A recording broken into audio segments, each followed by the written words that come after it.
Now I'd like to bring in my panel, Joe Borelli, New York City Council Minority Whip, also former Trump New York campaign co-chair, along with Vince Colonnese, Daily Caller editorial director. Guys, I want to share with you a tweet from the governor of Oregon, who says, if real Donald Trump, Kate Brown is her name, if real Donald Trump asked me to deploy Oregon Guard troops to the Mexican border, I'll say no.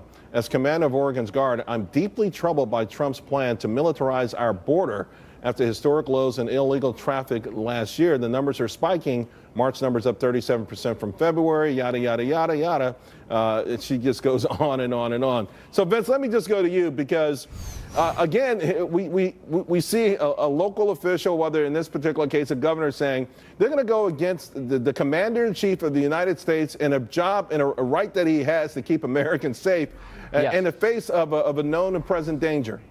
Yeah, well, first, nobody's asked her to send the National Guard. That's one. Two, she's using her position to send a political message at the expense of the sovereignty of the United States. She's more interested in attacking the president rather than securing the borders. And three, guess what? The president doesn't actually need her. If he wants to nationalize the federal guard, he can take them right out of Oregon if he wanted to.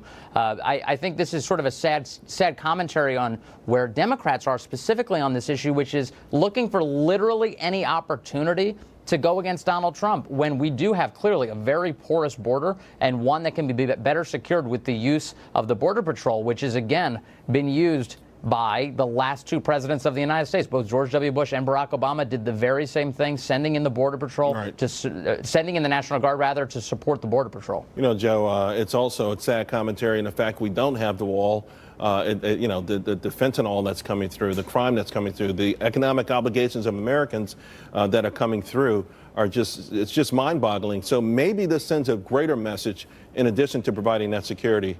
Well, it certainly should, especially if you were the governor of Oregon, where your state spends $1 billion a year supporting the existence of undocumented immigrants, and where hundreds of people are dying each year from opioid abuse.